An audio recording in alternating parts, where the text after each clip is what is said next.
প্রত্যাশা মতোই ভারত শ্রীলঙ্কাকে ১৬৫ রানে হারিয়ে দিল। গতকাল চতুর্থ দিনের শেষে বলেছিলাম ভারতের জয় এখন শুধু সময়ের অপেক্ষা, পারবে না শ্রীলঙ্কা এত রান করতে। ঠিক তাই ঘটল। তবে মাঝে বেশ কিছুটা সময় টেনশানেও ফেলে দিয়েছিল শ্রীলঙ্কা। মনে হচ্ছিল এরকমভাবে যদি চলতে থাকে তাহলে রান না তুলতে পারুক, দিনের শেষে গিয়ে ভারত 10টা উইকেট তুলতে পারবে তো। কারণ গতকাল চতুর্থ উইকেট পর্যন্ত যে শেষ হয়েছিল ম্যাচ, তারপরে আজকে পঞ্চম উইকেট ফেলতে দম বেরিয়ে গেছে।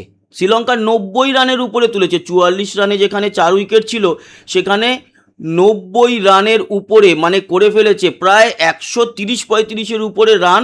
তখন গিয়ে অবশেষে পঞ্চম উইকেট এসছে। তারপর আর খুব বেশি সময় লাগেনি অল আউট করতে শ্রীলঙ্কাকে।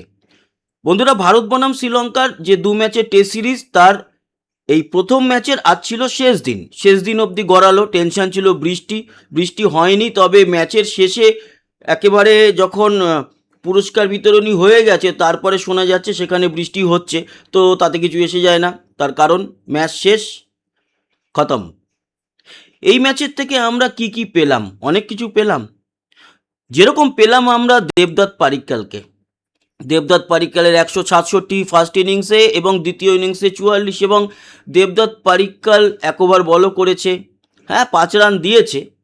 তবে অলরাউন্ডার হিসেবে যত না উঠে এলো দেবদত্ত পারিক্কাল, তার থেকে বেশি আমাদের যে সমস্যাটা ছিল 3 নম্বর স্থানে ব্যাটার, সেই জায়গায় মনে হচ্ছে দেবদত্ত পারিক্কালকে আমরা 3 নম্বর ব্যাটার হিসেবে পেয়ে গেছি। সেক্ষেত্রে সাই সুদর্শনের হয়তো কপাল পুড়ল, তাতে কি হলো?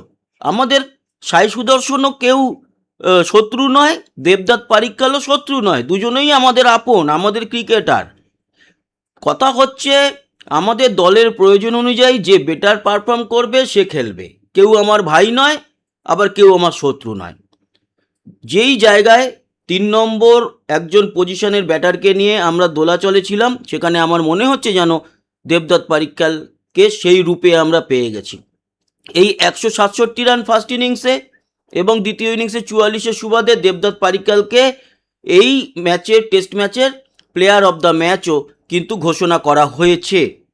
বন্ধুরা, যারা এখনও আমাদের স্পোর্টস বাংলা চ্যানেলটিকে সাবস্ক্রাইব করেননি, সাবস্ক্রাইব করে আমাদের সঙ্গে যুক্ত থাকুন। ক্রিকেট সংক্রান্ত আলোচনা বাংলায় আমরা কিন্তু করে থাকি।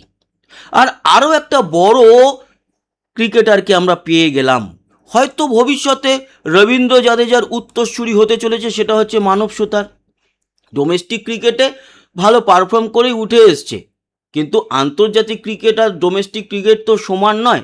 সেখানে ও যা চিনিয়েছিল মানব সুতার আফগানিস্তানের এগেনস্টের প্রথম ইনিংসেই, মাফ করবেন প্রথম টেস্টেই, সেটা আমরা কি দেখতে পেয়েছি? 7-7টা উইকেট নিয়েছিল। আর এবার দ্বিতীয় টেস্টে ও কিন্তু 10খানা উইকেট নিয়ে নিল।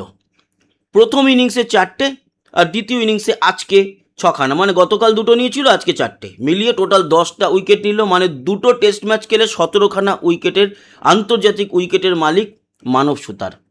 এছাড়া আজকে যখন 75তম ওভার চলছিল, 75তম ওভারে ও দুজনকে, একই ওভারে 3জনকে আউট করে। যেমন 75 ওভার 1 বলে প্রথম বলেই দিনুশাকে আউট করে, তার পরের বলেই জয়সূরিয়াকে আউট করে, প্রভাত জয়সূরিয়াকে। 75 ওভার 2 বলে, কিন্তু হ্যাটট্রিক মুভমেন্ট তৈরি হয়েছিল, তবে 3 নম্বর বলে পারেনি। ওই একই 199 রানে ছিল সেই সময় শ্রীলঙ্কা, সেই 199 রানেই 3টে উইকেট নিয়েছে। তবে ওই 3 নম্বর বলে নয়, 6 নম্বর বলে, ওই ওভারের শেষ, মানে 75 ওভারের বা 76তম ওভারের শেষ বলে গিয়ে ও আর একটা উইকেট নিয়েছে কুমারাকে। যদি ওই 3 নম্বর বলে নিতে পারতো তাহলে আজকে একটা আমরা দেখতে পেতাম হ্যাটট্রিকও। যাই হোক, ও কিন্তু দাবিদার ছিল প্লেয়ার অফ দ্য ম্যাচ হওয়ার, তবে দেবদত্ত পারিক্কালকে যোগ্য হিসাবেই দেওয়া হয়েছে, এখানে কোনো আপত্তি নেই। এরপরে এই ম্যাচ থেকে আর কি পেলাম? আমরা পেলাম রবীন্দ্র জাদেজার 350 রানের টেস্ট ক্যারিয়ারের উইকেট। মানে যতজন এখনো পর্যন্ত আছে এই জায়গায়, খুব কম খেলোয়াড়ই আছে পৃথিবীর যারা পার করতে পেরেছে, সে হার্ডেল টপকেছে এই টেস্ট ম্যাচেই। আর আজকেও একটা গুরুত্বপূর্ণ ভূমিকা রেখেছে। ও উইকেট বেশি পায়নি, উইকেট কটা পেয়েছে? জাদেজা পেয়েছে গিয়ে, রবীন্দ্র জাদেজা একটাই উইকেট পেয়েছে। এই আজকে শুধু নয়, মানে এই ইনিংসে মাত্র একটা উইকেট পেয়েছে, কিন্তু ওই একটা উইকেটই ছিল ভাইটাল। কেন? তার কারণ যেই সময় ওদের সোনাল আর দুই ব্যাটার আর কি কাল থেকে জমেছিল, ওই যে 90 রানের উপরে বললাম প্লাস করেও পঞ্চম উইকেট আমরা ফেলতে পারছিলাম না, সেই ব্রেক থ্রুটা আজকে প্রথম উইকেট এনে দিয়েছে রবীন্দ্র জাদেজা। তার জন্যই আজকে কিন্তু আরও সহজ হয়েছে জয়ের রাস্তাটা। হ্যাঁ, জয় পেতাম, হয়তো আরও লেট হতো, এটা তো লাঞ্চ ব্রেকের পরপরই ম্যাচ শেষ হয়ে গেছে। অন্যদিকে আরও একটি প্রাপ্য আছে আমাদের, সেটা হচ্ছে ঋষভ পান্ত। দেখুন, ঋষভ পান্তের প্রাপ্য বলতে আমরা যে ওর এই সেকেন্ড ইনিংসেও হাফ সেঞ্চুরি করেছে সেটা নিয়ে নয়, সেটা তো হাফ সেঞ্চুরি প্রথম ইনিংসে ধ্রুব জুরেলও করেছিল। যেটা বলা সেটা হচ্ছে ওর ব্যক্তিগত কেরিয়ারে ও টেস্টে 100খানা 6 মারলো, যেটা আমাদের ভারতীয়দের মধ্যে আর কেউ কখনো এই 150 বছরের ইতিহাসে করতে পারেনি। তো এটাও একটা ওর মাধ্যমে রেকর্ড আমরা পেলাম। এবার আসি ওভারঅল আমাদের বোলারদের পারফর্ম কি। আজকে তো আর আবহাওয়া দেখে কোনো লাভ নেই। বোলারদের পারফর্ম বলতে দেখুন, গতকালকে ব্যাটারদের সমস্ত পারফর্ম বলে দিয়েছিলাম, আর বোলারদের মধ্যে এখানে শুধুমাত্র দেবদত্ত পারিক্কাল ছাড়া আর কেউ বল করেনি।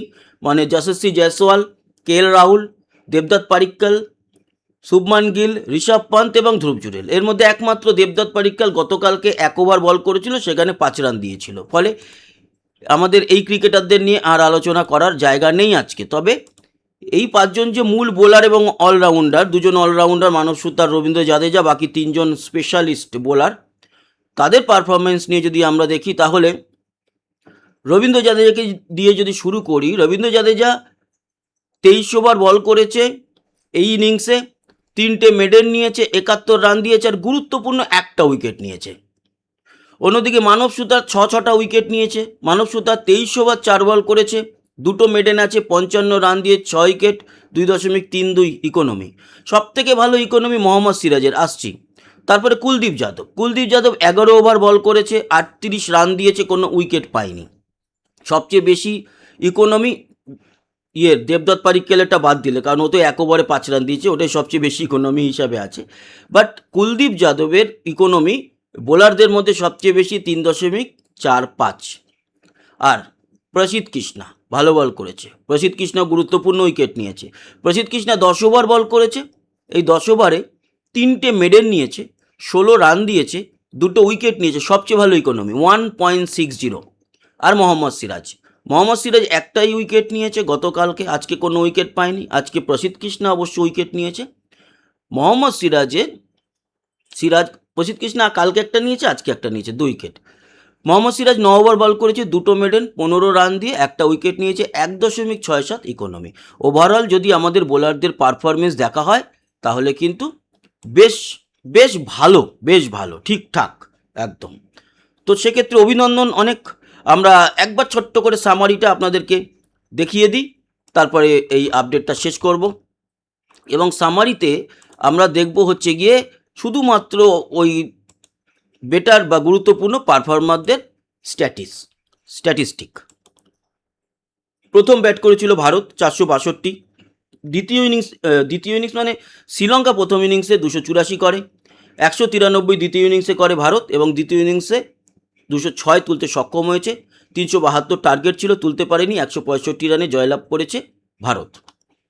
দেবদত্ত পারিক্কাল যেরকমটা বললাম 167 এবং 44 রানের সুবাদে প্লেয়ার অফ দ্য ম্যাচ হয়েছে। ফার্স্ট ইনিংসে 2 জন টপ স্কোরার আমাদের, দেবদত্ত পারিক্কাল 167, কেএল রাহুল 82।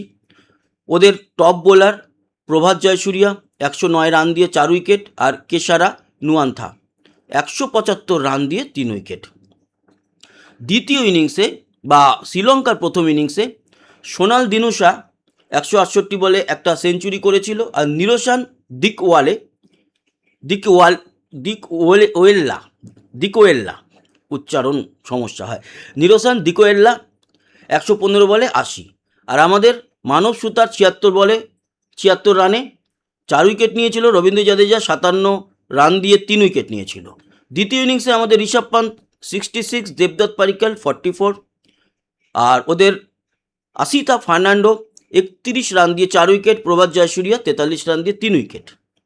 দ্বিতীয় ইনিংসেও কিন্তু সোনাল দিনুসা ভালো ব্যাট করেছে, 128 বল খেলে 84 রান, খুব ভালো ধরেছিল। এবং ধনঞ্জয় দা সিলভা, এই ধনঞ্জয় ডি সিলভার উইকেটটাই ফেলে দিয়ে জুড়ি ভেঙেছিল কিন্তু রবীন্দ্র জাদেজা। ধনঞ্জয় 151 বলে 59 রান করে। অন্যদিকে আমাদের মানব সুতার 55 রান দিয়ে 6 উইকেট, প্রসিদ্ধ কৃষ্ণা 16 রান দিয়ে 2 উইকেট। বাকি একটা একটা করে উইকেট রয়েছে হচ্ছে গিয়ে মোহাম্মদ সিরাজের, রবীন্দ্র জাদেজার, ব্যাস একটা একটা করে উইকেট। কুলদীপের কোনো উইকেট নেই। এই ছিল আপডেট। আশা করি এই আপডেটটা ভালো লাগলো এবং এই জয়ের সাথে সাথে ভারত কিন্তু ওয়ার্ল্ড টেস্ট চ্যাম্পিয়নশিপে খেলার জন্য এখনো পর্যন্ত গা ভাসিয়ে রাখলো, মানে একেবারে ডুবে যায়নি, গা ভেসে আছে এখনও। দেখা যাক কী হয় পরবর্তী ম্যাচগুলো। পরবর্তী যে টেস্ট সেটা 23 তারিখ থেকে শুরু হতে চলেছে, ভারত বনাম শ্রীলঙ্কার দ্বিতীয় ম্যাচ 23 থেকে 27, 23, 24, 25, 26, 27। তো আবারও সেই আপডেট নিয়ে চলে আসবো।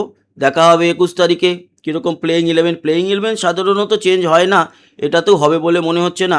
তবে যদি ভগবান না করুক কোনো চোটফোট যদি হয়ে যায়, আপডেট তো থাকবে। আর অন্যান্য আমাদের খেলার খবরাখবর নিয়ে আমরা আসতে থাকবো। সব ভালো থাকবেন, সুস্থ থাকবেন আর সাবস্ক্রাইব করে আমাদের সঙ্গে থাকবেন। আবার দেখা হবে, ততক্ষণের মতো টাটা।